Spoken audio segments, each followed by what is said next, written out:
मित्रांनो, राज्यातील दिव्यांगांना एकाच पोर्टलवरती सर्व योजनांचा लाभ देता यावा यासाठी दिव्यांग सहाय्यक पोर्टल तयार करण्यात आलेलं आहे आणि याच पोर्टलवरती नोंदणी कशी करायची, अर्ज कसे केले जातात याबद्दलची सविस्तर अशी माहिती आजच्या व्हिडिओच्या माध्यमातून जाणून घेण्याचा प्रयत्न करणार आहोत। मित्रांनो, दिव्यांग सहाय्यक पोर्टल 22 फेब्रुवारी 2026 पासून सुरू करण्यात आलेले आहे। या पोर्टलच्या माध्यमातून आता दिव्यांग लाभार्थ्यांना सर्व योजनांचे लाभ घेता येणार आहेत। त्यांच्यासाठी असणारी योजना नोंदणी केल्यानंतर त्यांना ऑटोमॅटिक पोर्टलवरती दाखवल्या जाणार आहे। मित्रांनो, नोंदणी करण्यासाठी ऑप्शन देण्यात आलेले नोंदणी याच्यावरती क्लिक करायचंय। याच्यावरती क्लिक केल्यानंतर आपल्याकडे यूडीआयडी कार्ड आहे का, यूडीआयडी नंबर आहे का असं विचारले जाईल। होय करायचंय। याच्यामध्ये आपला जो यूडीआयडी नंबर असेल हा यूडीआयडी नंबर एंटर करायचा आहे। यूडीआयडी नंबर एंटर केल्यानंतर खाली आपल्याला जन्मतारीख टाकायची आणि ओटीपी मागवायचा आहे। आपल्या मोबाईल नंबरवरती एक ओटीपी येईल। आलेला ओटीपी टाकून आपल्याला याला व्हेरीफाय करायचंय।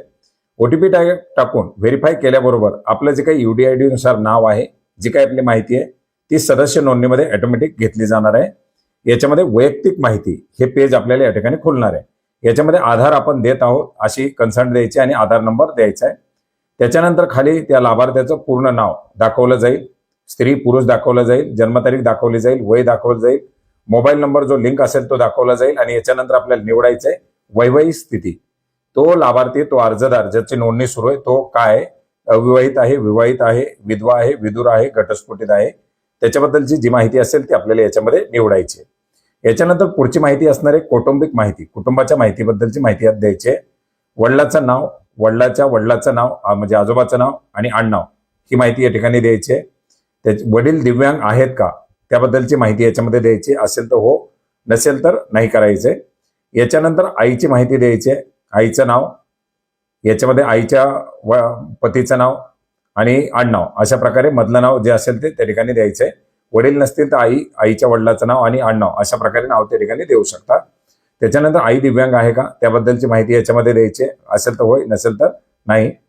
याच्यानंतर पुढची स्थिती माहिती द्यायची, त्याच्यामध्ये जात श्रेणी, सर्वसाधारण, अनुसूचित जाती, अनुसूचित जमाती किंवा ओबीसी, एनटीसी, एनटी जे काही असेल ते त्या ठिकाणी निवडायचे। याच्यानंतर पुढची माहिती असणार आहे आपल्याला महाराष्ट्राचं आदिवास प्रमाणपत्र आहे का, आपल्याकडे डोमेसाईल असेल तर यस करायचं, नसेल तर नो करायचे। याच्यामध्ये होय करा। पॅन कार्ड नंबर जो असेल तो पॅन कार्ड नंबर एंटर करायचा आहे।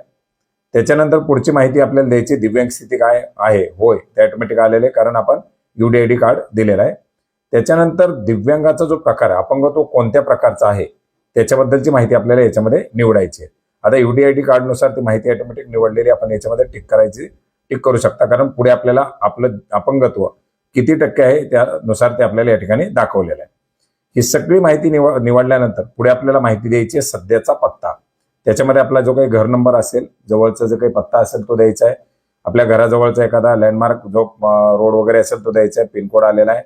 त्याच्यानंतर आपला जिल्हा, तालुका, गाव हे सर्व निवडायचे। आपली ग्रामपंचायत जी असेल ते आपल्याला या ठिकाणी निवडायची आहे आणि तोच पत्ता आपला सध्याचा रहिवासी पत्ता आहे का, स्थानिक पत्ता आहे का, तो आपल्याला त्या ठिकाणी द्यायचा आहे। तर आपले दोन्ही पत्ते एकच असतील तर होय करायचे, नसेल तर दुसरा पत्ता आपल्याला भरावा लागेल। याच्यानंतर शिक्षणाच्या बद्दलची माहिती द्यायची आहे, शिक्षण व व्यवसाय तपशील।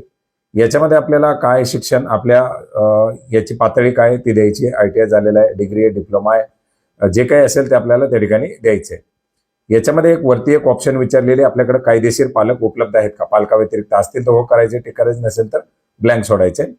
त्याच्यानंतर आपलं शिक्षण निवडायचंय। शिक्षण निवडल्यानंतर उच्चतम काय शिक्षण झालेली आपली पात्रता ते त्याच्यामध्ये आपण द्यायची आहे। याच्यानंतर पुढे आपल्याला द्यायचंय ते म्हणजे आपण सध्या काय शेती करताय किंवा नोकरी व्यवसाय करताय, जे काही असेल ते आपल्याला त्याच्यामधून निवडायचंय। मुख्य व्यवसाय काय, आपण काय व्यवसाय सध्या करतात ते त्या ठिकाणी द्यायचे। आपलं सरासरी वार्षिक उत्पन्न किती आहे त्याच्याबद्दलची माहिती द्यायची आहे।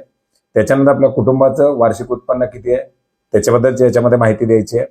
ही सगळी माहिती दिल्यानंतर आपल्याला पुढे माहिती द्यायची ती म्हणजे बँक खात्याची माहिती। आता याच्यामध्ये बँक खात्याची माहिती देत असताना आपला जो काही आधार संलग्न बँक अकाउंट असेल ते बँक अकाउंट आपल्याला द्यायचे, त्या बँकेचा IFSC कोड द्यायचा आहे, बँकेचं नाव द्यायचं आहे, त्यानंतर लाभार्थ्याचं नाव द्यायचं आहे। याच्यानंतर इतर माहिती, इतर दारिद्र्य रेषेखाली लाभार्थी आहे का, असेल तर होय, आर्थिकदृष्ट्या दुर्बल आहे का, असेल तर होय, नसेल तर नाही करून हे करायचे। देखभाल करणाऱ्याचा तपशील, देखभाल कोण करताय तर देखभाल करणारे पालक असतील, आपण दिले वरती जसे न्यायिक पालक असतील तर ते, आणि आपले घरचे फॅमिली असेल तर ते। आता समजा हे पालन करते वडील आहेत तर पालन कर्त्याचं पूर्ण नाव, त्याच्यानंतर पालन कर्त्याचा मोबाईल नंबर आणि त्यांच्याशी नातं, वडील असतील तर वडील, आई असेल तर आई, किंवा वार्डन असेल तर वार्डन, शिक्षक असतील शिक्षक, जे काही नातं असेल ते नातं त्या ठिकाणी द्यायचंय. हे संस्थात्मक काळजीभाव आहे का? नाही. असेल तर हाय हो करू शकता, नसेल तर नाही करायचे. त्याच्यानंतर त्याचा पूर्ण पत्ता काळजीवाहकाचा द्यायचा असेल तर, आणि नसेल तर सोडायचे. आणि सर्व अटी शर्ती सर्व माहिती बरोबर आहे म्हणून आपल्याला सबमिट करायचं. सबमिट केल्याबरोबर आपली नोंदणी पूर्ण झालेली आहे. आपल्याला पुढे लॉग इन करण्याचे ऑप्शन येईल. आता याच्यामध्ये मोबाईल नंबर हा आपला युजर आयडी आहे. मोबाईल नंबर एंटर करायचा आहे आणि ओटीपी मागवायचा आहे. आपण जो मोबाईल नंबर दिलेला आहे त्या मोबाईल नंबरवरती एक ओटीपी येईल. आलेला ओटीपी एंटर केल्यानंतर आपल्याला पुढे लॉग इन करण्यासाठीचे ऑप्शन दाखवले जाईल. ओटीपी एंटर करून साइन इन वर क्लिक केल्यानंतर आपलं या ठिकाणी साइन इन होणार आहे.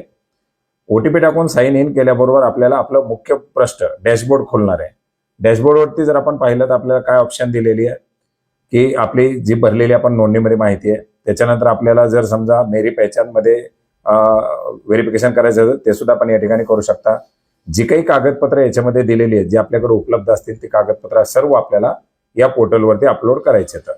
बर्थ सर्टिफिकेट आहे, विवाहाच्या बद्दलची माहिती आहे, शाळेचे एज्युकेशनचे, तर दिव्यांगत्वाचे जे असतील, जे काही आपल्याकडे प्रमाणपत्र याच्यामध्ये आहेत ती प्रमाणपत्र आपण याच्यामध्ये अपलोड करू शकता. आणि ज्या ज्या योजनेनुसार ती प्रमाणपत्र पुढे लागतील ते ऑटोमॅटिकली प्रमाणपत्र आपल्याला या ठिकाणी घेतली जाणार आहेत. आपल्याला अर्ज भरता येणार आहे. आता हे प्रमाणपत्र, प्रत्येक प्रमाणपत्र अपलोड केल्यानंतर जे आपल्याकडे अवेलेबल आहे ते आपल्याला अपलोड करायचे. ते आपल्या प्रोफाईलशी जोडली जाणार आहे. आणि आपल्या प्रोफाईलनुसार जी आपल्याला योजना लागू असेल त्या योजनेचा अर्ज करताना आपल्याला ती कागदपत्र पुन्हा द्यावी लागणार नाहीत. अशा प्रकारे जी काही कागदपत्र आपल्या प्रोफाईल समोर दाखवतात ती कागदपत्र आपण याच्यामध्ये अपलोड करू शकता. आता इथंच लेफ्ट साईडला आपल्याला ऑप्शन दिलेली आहे पात्र योजना. आता याच्यामध्ये आपण जे काही प्रोफाईल भरलेलं आहे त्या प्रोफाईलनुसार ही कागदपत्र भरून आपण पात्र योजनेचा लाभ घेऊ शकता. आता पात्र योजनेमध्ये काय योजना आहे त्या सुद्धा आपल्याला पात्र योजनावर क्लिक केल्यावर दिसणार की आता समजा आपण भरलेल्या प्रोफाईलनुसार 10 योजना, 12 योजना, 5 योजना आपल्यासाठी अवेलेबल आहेत. त्याच्यामध्ये कुठल्या योजनेचा आपल्याला लाभ घ्यायचा आहे ती योजना आपण याच्यामधून निवडू शकता. त्या योजनेबद्दल माहिती पाहिजे असेल तर त्या योजनेवरती पाहावं, अर्ज करावरती क्लिक केल्यानंतर आपण त्याच्याबद्दलची माहिती पाहू शकता. आणि जशा प्रकारे जसं प्रोफाईल असेल, आता महिला असतील किंवा इतर असेल तर त्यानुसार वेगवेगळ्या योजना आपल्याला या ठिकाणी दाखवणार. कोणाला 6 दाखवतील, कोणाला 4 दाखवतील, कोणाला 10 दाखवतील. याच्यामध्ये आपण केलेले अर्ज असतील तर ते दाखवतील. अर्ज करायचं असेल तर आपण त्या अर्ज करावरती क्लिक करू शकता.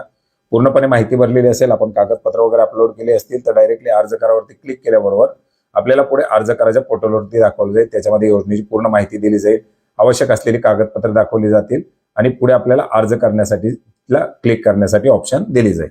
तर मित्रांनो, अशा प्रकारे आपण या दिव्यांग सहाय्यक पोर्टलवरती नोंदणी करू शकता. नोंदणी करून पुढे आपण अर्ज आपल्यासाठी जे अवेलेबल असतील त्या योजनांसाठी अर्ज करू शकता. आणि याच्याच बद्दलची माहिती आपण या व्हिडिओच्या माध्यमातून घेण्याचा प्रयत्न केला. धन्यवाद.